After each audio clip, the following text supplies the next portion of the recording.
Welcome to Inhale, Exhale, Elevate. I am Autumn Shelton. Today's guest is Luke Scarmazzo. He is an entrepreneur and drug policy reform advocate who served nearly 15 years in federal prison for opening a state legal cannabis dispensary in California in the early 2000s. He is the author of High Price, the Luke Scarmazzo Story. He hosts the podcast Joint Forces with Luke Scarmazzo and speaks at public events and to the media nationwide, sharing his story and advocating for change. Welcome to Inhale, Exhale, Elevate podcast. I am Autumn Shelton. This is a podcast hosted from our Santa Barbara Coast family cannabis farm to help keep your feet on the ground and your head in the sky. Autumn Brands and our female founders have a message that goes beyond just flowers. Learn about how our two families created a booming cannabis company that is leading the industry towards cleaner and more sustainable cannabis production. We aspire to move beyond strictly cannabis to help plant medicine lose the stoner stigma as we talk about all things holistic health. Welcome, Luke. Thank you. It's awesome to be here. Appreciate it. I'm so excited for today. So You have always been an entrepreneur. Tell me a little bit more about your vision, growing up and what kind of business you saw yourself really having. I grew up in California in the 1990s. So immersed in the cannabis scene. There was no industry back then. I was about to slip up and say industry, but it definitely was. There was no industry back then. It was just community actually back then. And my aunts and uncles grew weed and smoked weed and sold weed. My dad grew weed and smoked weed and sold weed. So it was like always around me in that sense. Oops, hold on one second. Sorry about that. We got some killer little dogs that think they're pit bulls. No problem. So just growing up in that scene and the era, like just growing weed and seeing the commerce surrounding around cannabis was just a natural thing to me. We never viewed it in our neighborhood anyway as something that was bad. I didn't really realize that until I got to fourth or fifth grade and started getting indoctrinated with the DARE program. And then I realized, oh wait, this is supposed to be bad. Because growing up in that culture and in that community, the plant was used in medicinal ways. It was used in ways to elevate people and relax people. And I saw that as a young kid. I never saw it I didn't see harmful effects from it in the way that, some of the anti-drug abuse programs were going. But so fast forward or back up a little bit more is I was in music and I started to do write and perform music at a young age. Was in the school choirs and all those type of things. Choir boy, I guess you could say. But I was just naturally always gravitated towards music. So the first business, aside from, just growing, selling and smoking weed, that I actually did was my music label. And that was called Militia Music. And it was, oddly enough, it was co-founded with my partner, Ricardo Montez, who ended up being the co-founder of the dispensary years later. But Ricardo had always... What kind of music? Rap and hip hop. Okay. But we actually did a unique thing for the era of incorporating a lot of rock guitars and live music and live drums and stuff like that, to where what you see a lot of the bands doing now. Just it brings a better stage presence, a warmer feel to the music and stuff like that. So we were kind of early on in experimenting in that type of stuff. But yeah, it was so we did the music thing. I wouldn't really necessarily call it a business because we didn't make much money. It was more of us spending money on studio time. We back then you sold CDs. I know for a lot of the viewers now or listeners now, that might sound super antiquated. And for the kids that are listening, it's a plastic disc that used to have music on it. I have a box at home that hasn't been used in a long time either. I'm like, what do I do with it now? No one's going to use it. Right, exactly. It's collector's items now. But yeah, so we sold CDs and stuff like that. And like I said, we didn't really make much money, but we had always grown cannabis. And that was a passion of ours. My first grow was when I was 15 years old, NL5. so it was something that was natural for us to always be just in the commerce of cannabis and music and those type of things. And then when um, the law passed in '96, it caused a little bit of ripple in California, but not. It was still really vague, and not a lot of people knew how to go about the laws back then. And you had a few of the early HIV and AIDS collectives in San Francisco, Dennis Perone, and some of the early what they used to call cannabis clubs in the Bay Area. But it was, nobody really went to them that we knew, and especially in the Valley where we were in Modesto, which is about 90 miles from the Bay Area. So we didn't really have any kind of idea for how that was developing. It wasn't until actually the Angel Rach Robert or Angel Rach versus Attorney Ashcroft decision, where the feds were barred from raiding or arresting anybody who was involved in medical cannabis laws within the borders of California. It was an awesome decision that was won by a woman named Angel Rach. Shout out to Angel Rach. She's still a hard advocate and advocates for this plant tremendously. But she won this case. It was an injunction against the DA, and that was kind of like our green light. Now we were like, oh wait, because that was always the hesitance of it. It was always the feds could come in and really cause havoc and chaos in your life back then. So when we saw this injunction get passed by the Ninth Circuit, we sat down and said, hey, look, we've been in this field our whole life. We've been growing and selling and smoking cannabis. And so we know it. If this industry is emerging, why not let's jump in this and see if we can help establish this and make it go.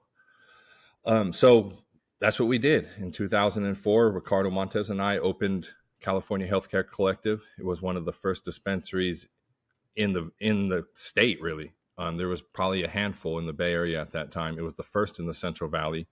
And it was new. It was crazy. The people were to give you a little snapshot, when we first opened, I would say 20% of the customers came in just to see if it was real. They didn't even buy anything. They literally came in, looked, and was like, are you guys really selling weed here? Is this really a medical cannabis dispensary? And we're like, yeah. And they just, okay. And they walk out. They had to see it for themselves, I guess, to make it real for them. So, yeah. But you had done your homework. I mean, you went to an attorney, you made sure that you were checking all the boxes. You were making sure that you could open that business for these patients. Yeah. Actually tapping back in with Angel Rach. Her husband at the time was Robert Rach, and he was an attorney for a dispensary called the Third Floor in Oakland on Telegraph. It was one of the very early dispensaries. So we met with Robert, and he kind of gave us the guidelines of how to operate, how to set up the dispensary, how to set up the corporation. He was one of the co-authors of the MMPA in 2003 that was passed or went into effect in 2004. So he was very knowledgeable about the laws and how to set it up and all that stuff. So we felt really confident going in that we had done everything that we needed to do. We had checked all of the boxes, and we were confident that we were following state law to the letter. And one of those boxes was because Modesto had not actually taken any action against it. Right. So tell me more. Initially, we went to a city north of Modesto called Stockton. And at that time it was, or it still is, but at that time it was more liberal than Modesto, the city of Modesto. And so we felt like we had a better chance of getting the city to support a dispensary in this locality versus the one that our hometown of Modesto where we lived. We went up, met with the city council members and the mayor, and I don't think we got 3 sentences out before they were like, no, not in our city. And that was just the mentality back then. The mentality in all of the cities, especially in the Central Valley, was not in my city. Yeah, okay, you guys can have medical cannabis. Yeah, the voters passed it, but not in my city. And, it was a mentality that we had to battle against early on. So once we get rejected by Stockton, we go back to Robert Rach and we're like, hands up in the air. What do we do now? Well, they told us we couldn't do it. And he point blank tells us, listen, it's a state law. You don't have to ask the city to open. He said, just get your license from the state. Make sure you have all your business permits and all your paperwork in order. He goes, and you guys can open your dispensary. As long as you're following state law and the city hasn't passed a ban yet, he said, you are absolutely allowed to open. So we did. We opened in Modesto. It was our hometown. It was where we originally wanted to open anyway, but we were just concerned with how conservative the local government was there and how hostile they were going to be to a medical cannabis dispensary doing business within their borders. So we sorry, real quick. So go the ahead. state Okay. did hand out like a business license, or did you just have to have your corporate, not for profit kind of documentation? Yeah. So well, the state at that time, you had to get a seller's permit from Sacramento.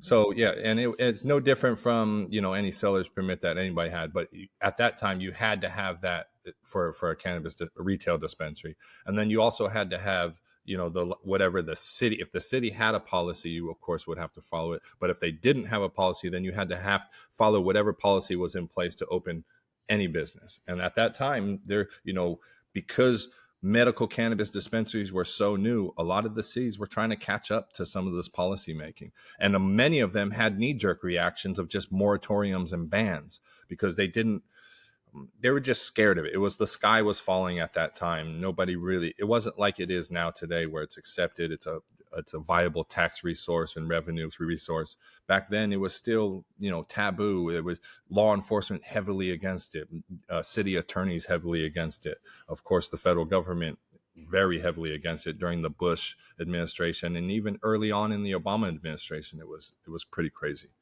So yeah, so we're there in Modesto. We're operating for, I would say, maybe a few days. Actually, I was going to say a week, but it was a few days. And my security comes in and says, "Hey, we have somebody at the front that wants to come in there with the newspaper." So I go outside to meet the gentleman, and he asked to come in, and I tell him he can't come in because you have to have a valid recommendation to come in. And he asked me straight up. He goes, "Are you guys selling weed in there?"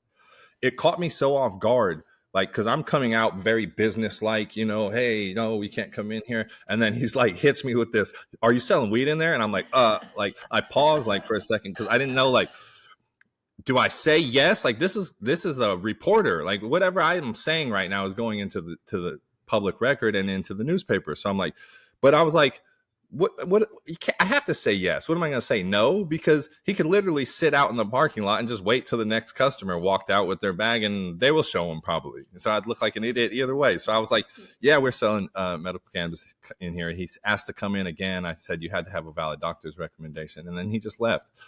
The next day, I wake up in the morning, front page of the paper is I forget the exact headline, but it's big bold letters like "Pot Shop in Modesto." And I was sure that when I drove into the parking lot of our dispensary that day, that there was going to be like the SWAT team there waiting for us to arrest us, put us in jail, shut our dispensary down, and the whole nine. So I'm driving to work with this kind of anxiety in my head, not knowing what am I going to do, like how are we going to get through this. I turned the corner into the dispensary, and the parking lot was full, but it wasn't of the SWAT team. It was full of cars and it was full of customers. And there was like a line that looked like a roller coaster just opened at like Six Flags or something. It was literally hundreds of feet long. Wow. It must have been two or 300 people waiting for us to open at like 10 a.m. So from there, it got wild. It got wild.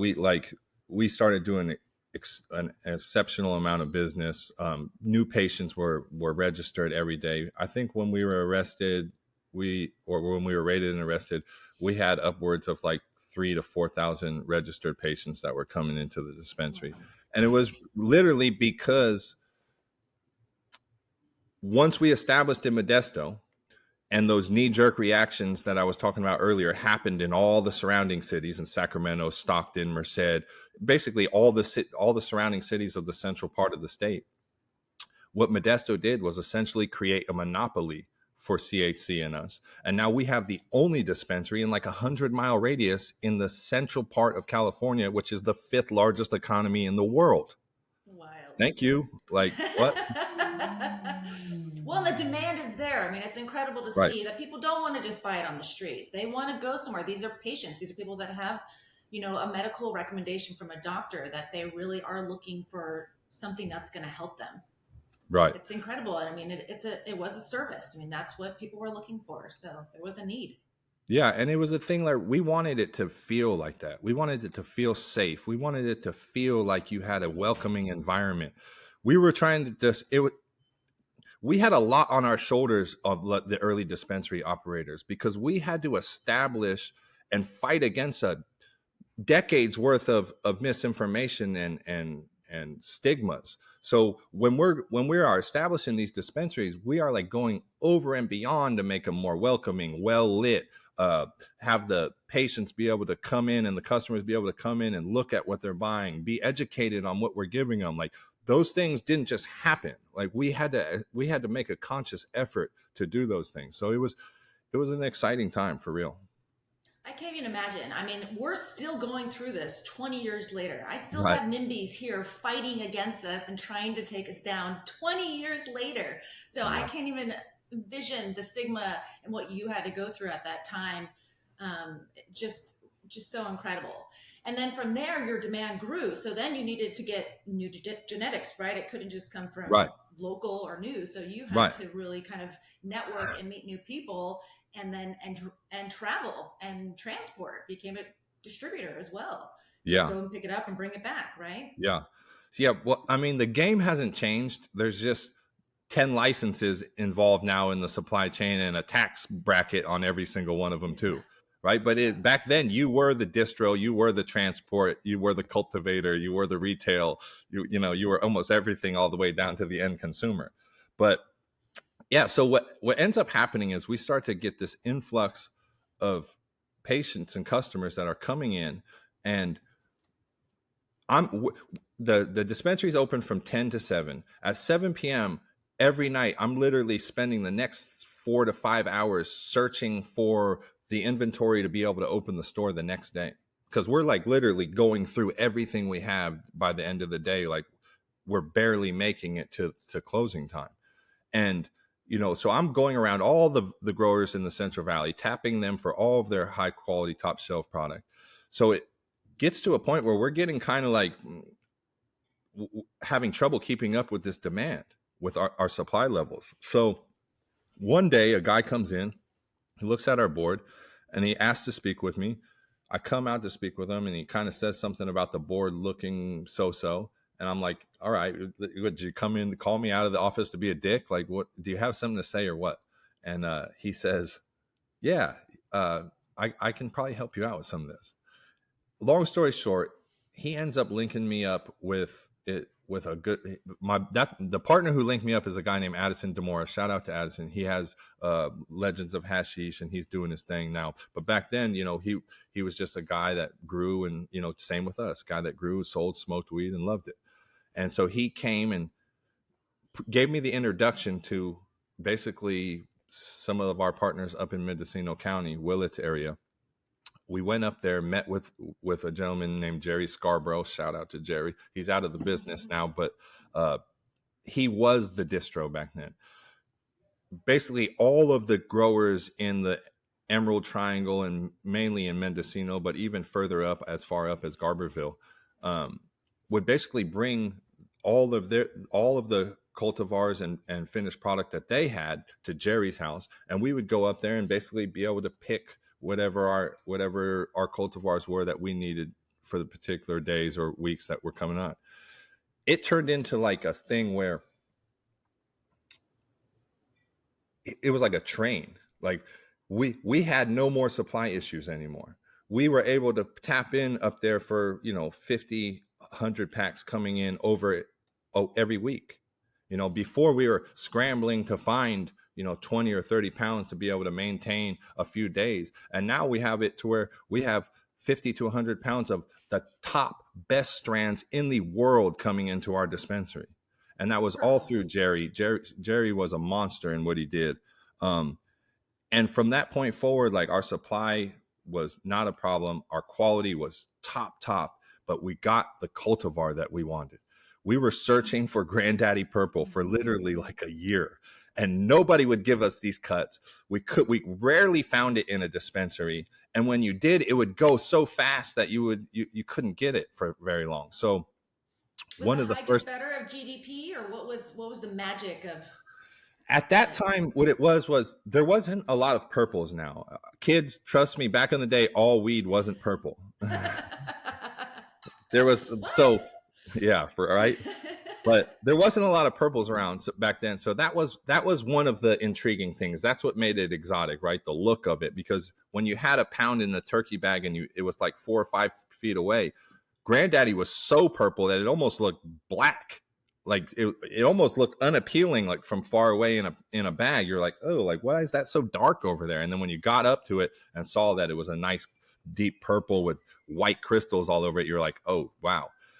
And then it was the flavor profile and the terpene profile was so unique. It was like a floral berry profile that was very unique compared to all the other popular cultivars at the time. At that time, you have to remember we have a lot of train wrecks around. We have a lot of Romulans around, a lot of, you know, Jack Herreras and Hazes. So you have a lot of those similar terpene profiles. And then you have this Granddaddy that hits this scene and it's dark purple. It has this floral berry profile and terpene taste to it.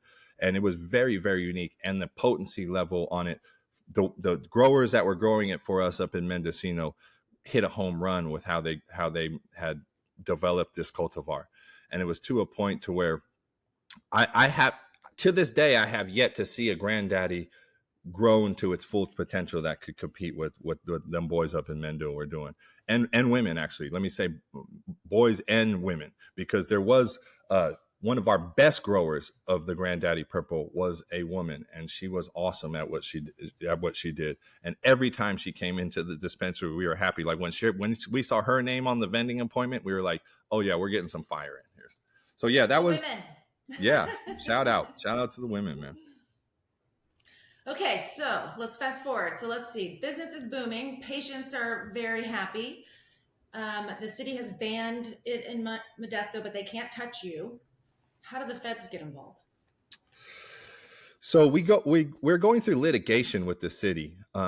We have a land use attorney by the name of James Anthony. James still practices in the cannabis industry, and has been around for a long time. Definitely a legacy attorney, but he was dealing with the city and all the land use of things that they were having to go, making us go through, and basically what the city was trying to do is litigate us out of the city limits. And then they knew once they litigated us out of the city limits, we didn't have anywhere else where we'd be able to establish, because everything else had already established bans and moratoriums.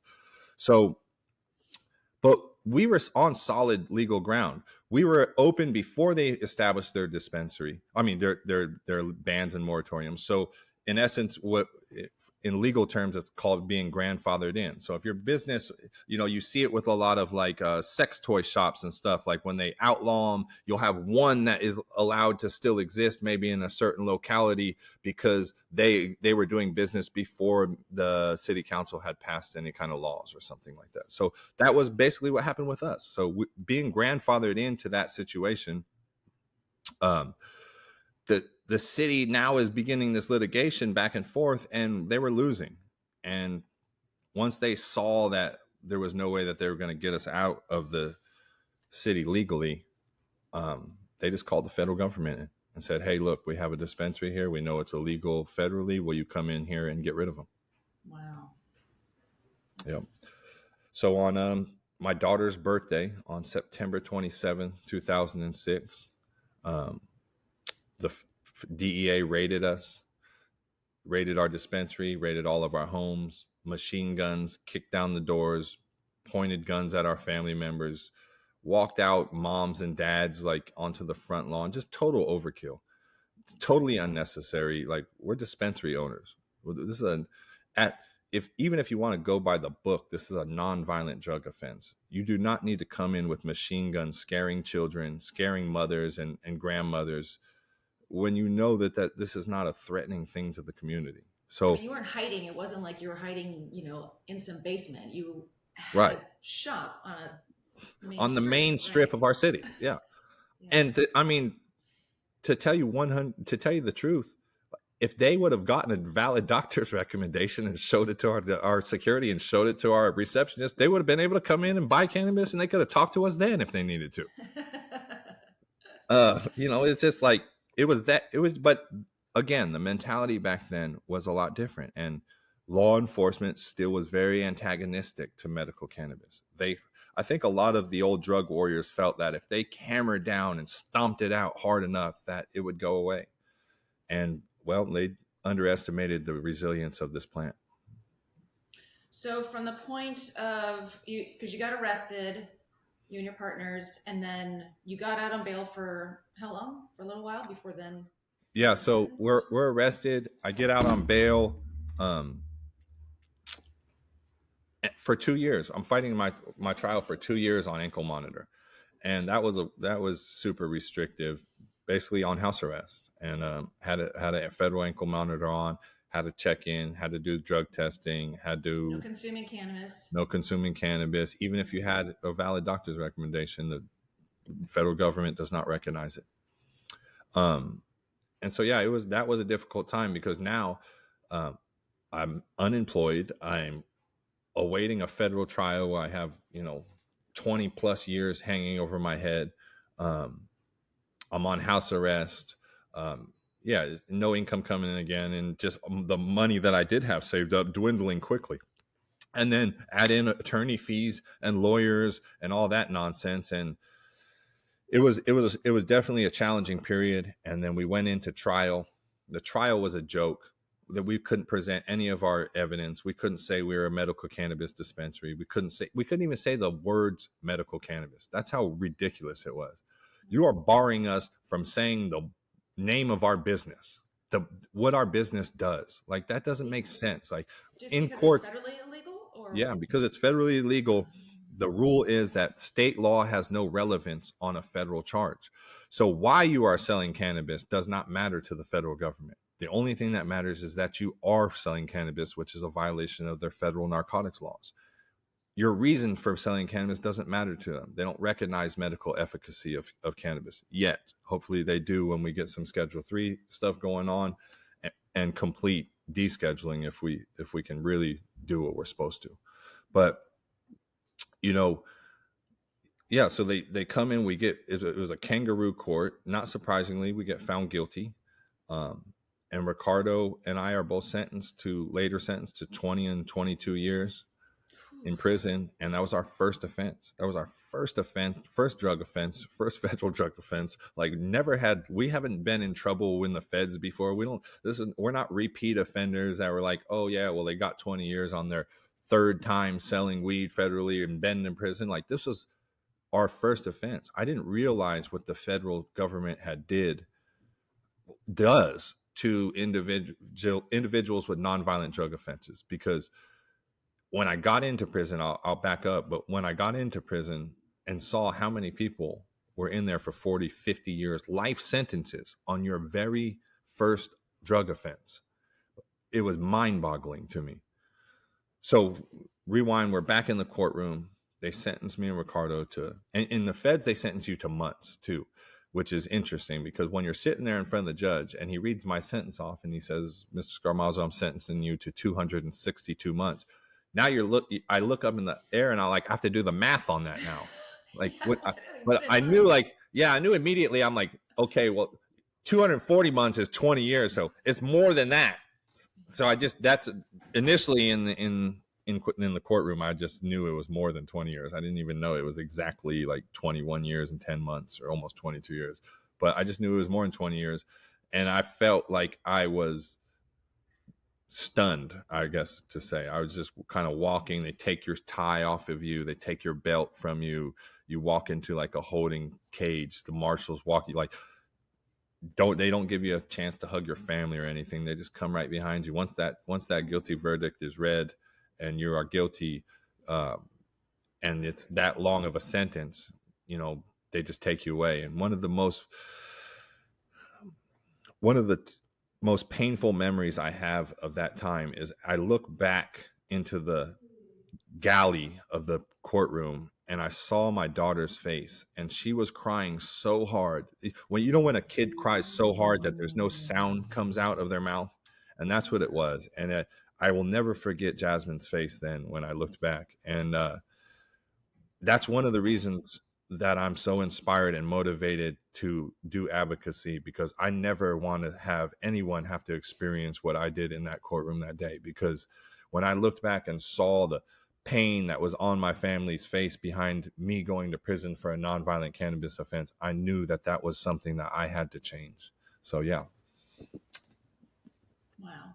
I couldn't imagine. I have two littles. I have an 8 and a 4-year-old. So to be able to not see your child again um, is beyond painful. You did go to jail before you started the dispensary, right? Yes. That didn't They didn't take that into account in this situation. That was different because that was more state. Yeah, that was a state offense. And I was sentenced to probation on it. So the the, the what they did is that's why I got 22 years versus Ricardo, or 21 years and 10 months versus Ricardo's 20 years. They basically said, okay, well, since you were on state probation while you committed a another offense, basically, we're going to enhance it by a year and 10 months. Wow. Okay. But then you ended up, how many years? Got out So I early, right? served, I served just under 15. So in 2000, let me back up slightly. In Okay. 2014, President Obama announced a program called the Clemency Project 2014, CP14, and he his administration was calling for petitions from anyone who was sentenced under basically the old drug regime, where you got an unbelievable amount of time for something that a nonviolent drug offense that if you came before the court today you wouldn't have the same sentence. So we fit the criteria to the T. So Ricardo and I were real excited. I wrote both of our petitions.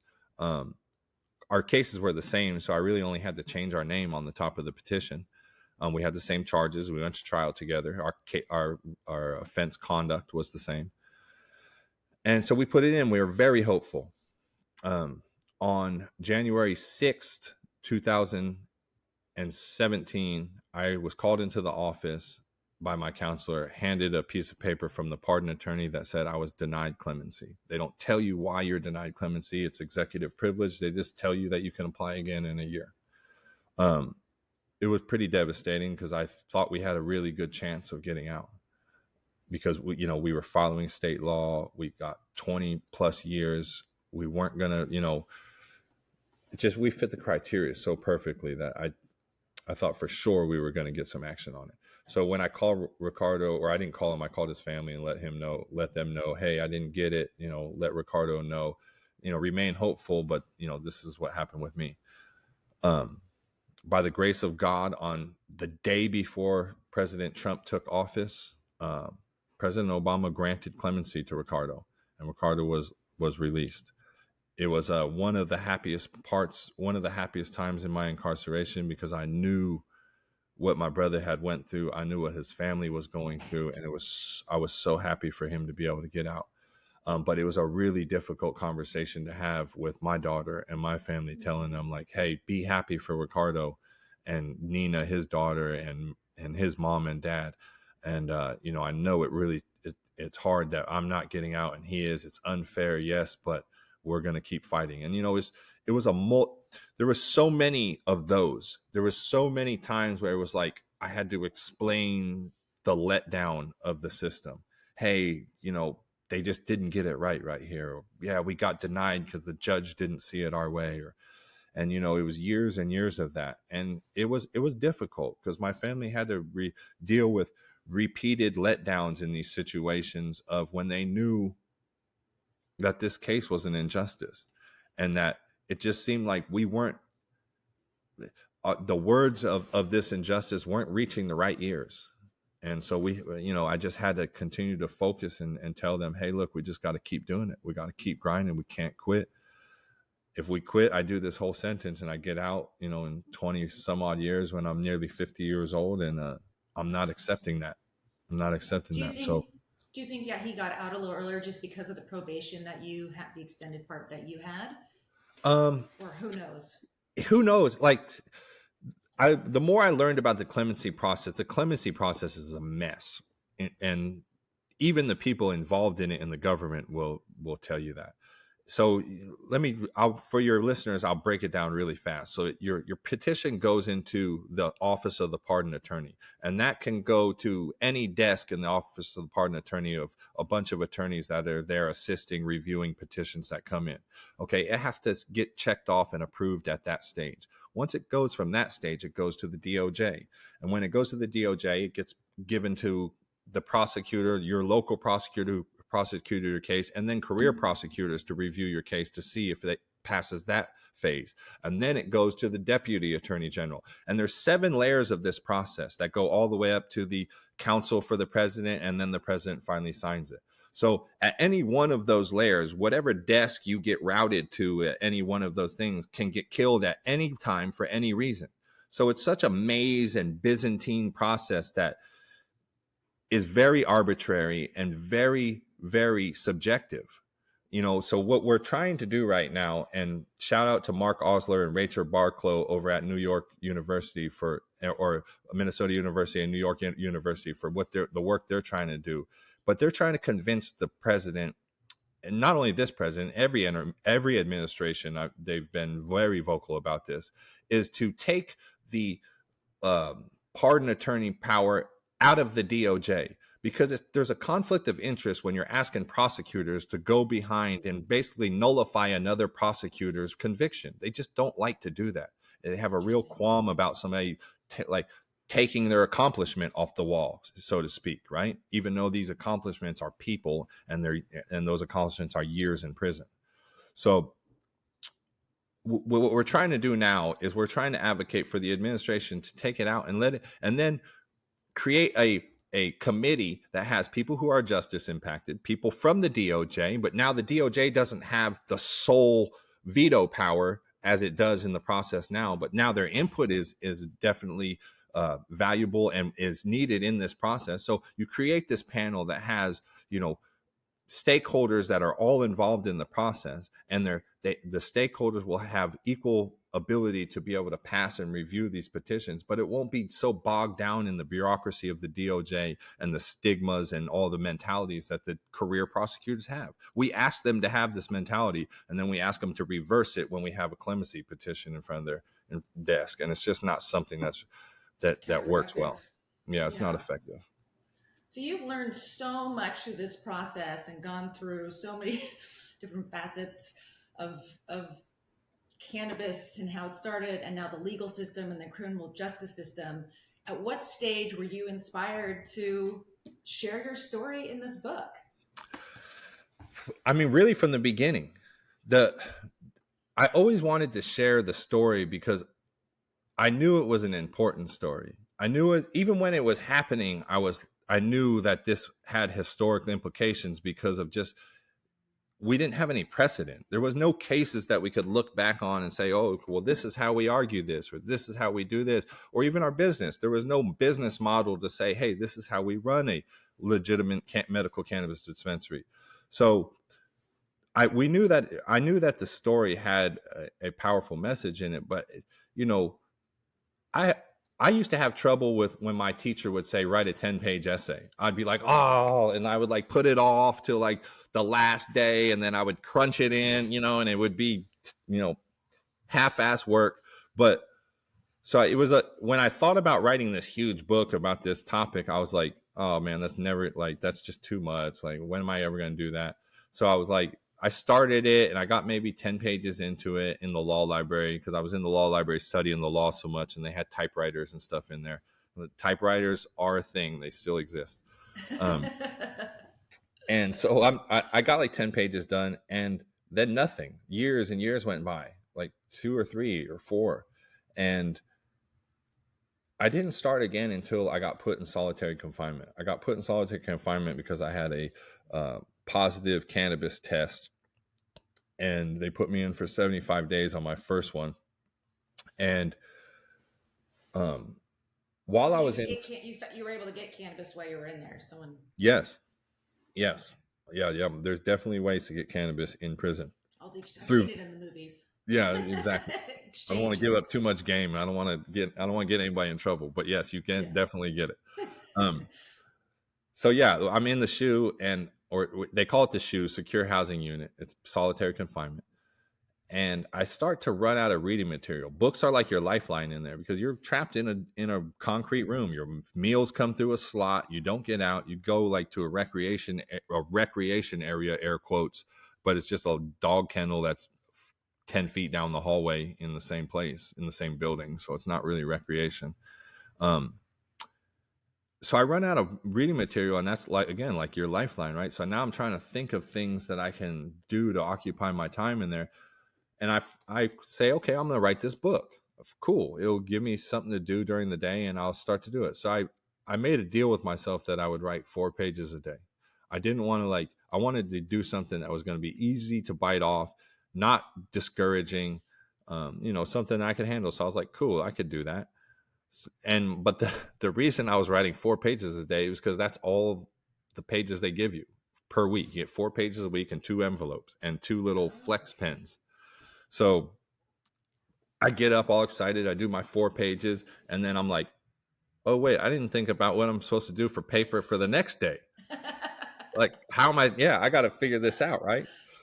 So um, the orderly passes, there's like an inmate orderly who passes out laundry and like your food and stuff, helps the officers pass out food and stuff like that. And they're in charge also of passing out like writing material. So in solitary confinement, food is like gold, because you don't get much of it. So Yeah. I end up working a deal out with the orderly that if he'll give me more writing material, I'll give him 2 of my trays throughout the week, a lunch tray and a dinner tray. And he said, absolutely. And the next time he came by my cell, instead of getting 4 pages under, he slid a whole notebook under there. So then get a handful of pens. So then I was on. Then I was able to do my 4 pages a day.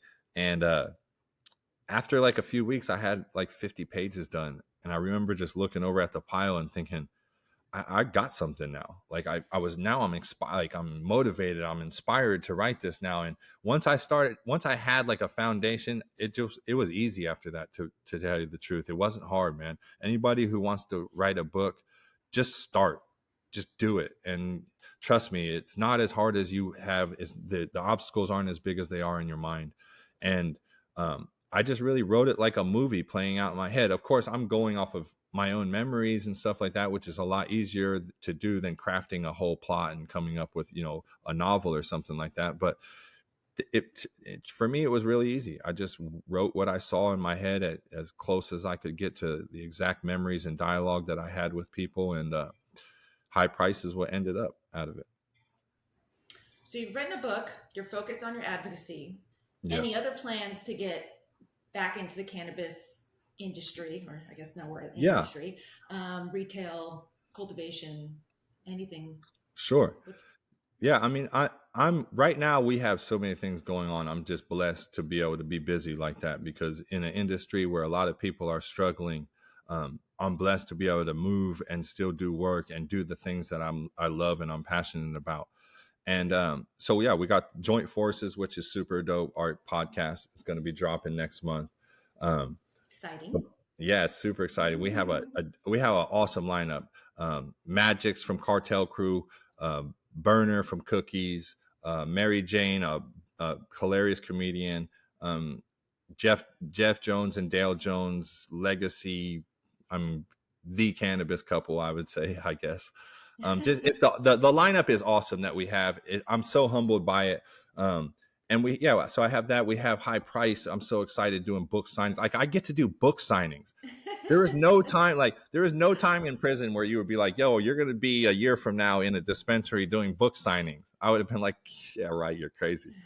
But yeah, so we're doing that. And then we Love have, it. I'm doing a lot of stuff with my significant other, Mandy Tingler. She has the Women's Can Awards, which I'm super involved and supportive of because I have a daughter who wants to be in the cannabis industry. So it is so important for me to practice what I preach and show her that look, if I want there to be women in that space and leaders, she has to be able to see people that look like her. She has to be able to see women in those spaces. So that's why I think that work is so important. And I'm really excited to go down on March 30th to LA and help all the awesome women owned brands support what they're doing down there. It's going to be really awesome. So yeah. Well, I will And be then there. I can't wait. yeah, and then we have Profit. Profit is the brand that we launched as soon as we got out with my co-defendant and I were reunited. Ricardo came back into the scene. Um, it's really exciting. It has strong social justice tone to the brand.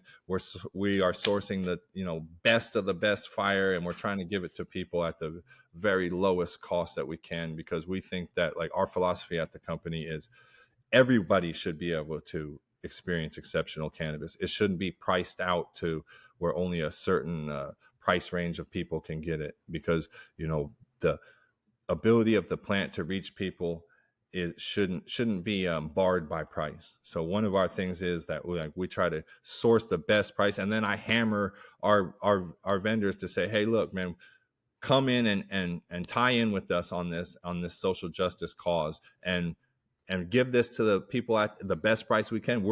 I'm not, if you give it to me, at a really low price, we're not going to put a high markup. I'm giving it, I'm just going to go like this. We're just going to transfer it. And that's important to us, because this plant is, if you're still involved in this industry at this point and you're a legacy person, you have to love this plant, because this industry will chew you up and spit you out. And if you don't love the plant, you're not going to last. And that's just the thing with us, is like, there's never an in or out for us. This is life. This is like, at the beginning of the podcast, when you asked me about my entrepreneurial spirit, I went right into the cannabis industry, or the pre-cannabis industry, and growing, because this is what we know. This is what I do. When I needed money in prison, I sold weed. I mean, this is what I do. This is all I know. I'm not very good at anything else. Don't let anybody lie to you and tell you that. Weed is my thing. So it will be until the day I die. So what advice would you give to anyone getting into the cannabis industry, or that wants to get into the industry now? Don't give up. That's the only difference between being successful for a lot of people and failing, is that it's not that they had luck or that they were more talented or any of those things. It's just that they didn't give up. They just kept going. When you take a loss, when you get knocked down, you keep on going. Just get up, keep going, keep pushing. And if you do all of those things and you are passionate about this plant and you have a love for it, it's going to show. That's the thing about this industry versus a lot of other industries, is people can tell what authenticity is here. They can see if you're really passionate about this plant, if you really love what you do, or if you're just here to make a buck and keep moving on into the tech industry afterwards. We can tell. So, that's important. Be authentic and don't give up. I love that. That's perfect advice. So our question of the day is, how do you elevate daily? Prayer and meditation. Prayer and meditation. I can't wait till I can consume cannabis again. I'm still on federal probation. I look forward to that day very much. I used cannabis while I was in prison, consistently. So it's not something that I've ever had a large gap in. But I'm dealing with that now, and it's something that when things got tough in prison, I relied on prayer and meditation. So when things get tough in life and I need to elevate, prayer and meditation is what works for me. And as soon as I can mix some cannabis into that prayer and meditation, I think that elevation will be a little higher. And how long is your probation? My probation is for 60 months. But I've spoken to my attorney. Shout out to Carrie Dent, who got me out of prison at King and Spalding. A brilliant, brilliant woman, and a really good person. So yeah, she said that we could probably get off in about a year and a half, and I'm hoping that the judge will see it our way and pull some of these restrictions off, because some of the just travel restrictions and things that are really difficult for us to kind of establish and get our lives back are things that are unnecessary. I think they're a waste of resources. And listen, my probation officer can go to supervise somebody that perhaps needs their assistance. I don't. This is just crazy, though, still, that over 50% of the states have legalized Yeah. cannabis in some way, and that you still on probation cannot consume cannabis. Yeah. Mind-boggling. This podcast is an extension of Autumn Brands, which was formed by the passion and knowledge of two families that focus on wellness, balance, and a higher self.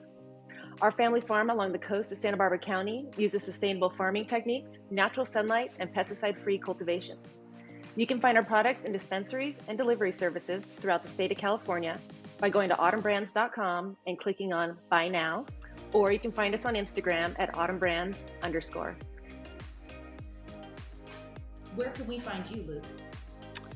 You can find us at profitbrands.com, at profitbrands on Instagram, Luke Scarmazzo on Instagram, at High Price on Instagram, and check us out on Amazon, High Price, the Luke Scarmazzo Story. And if you like it, or if you don't like it, leave a review. Tell me what you think. Thank you so much for coming on today and sharing your story. It was really powerful. Thank you, Autumn. I had a great time.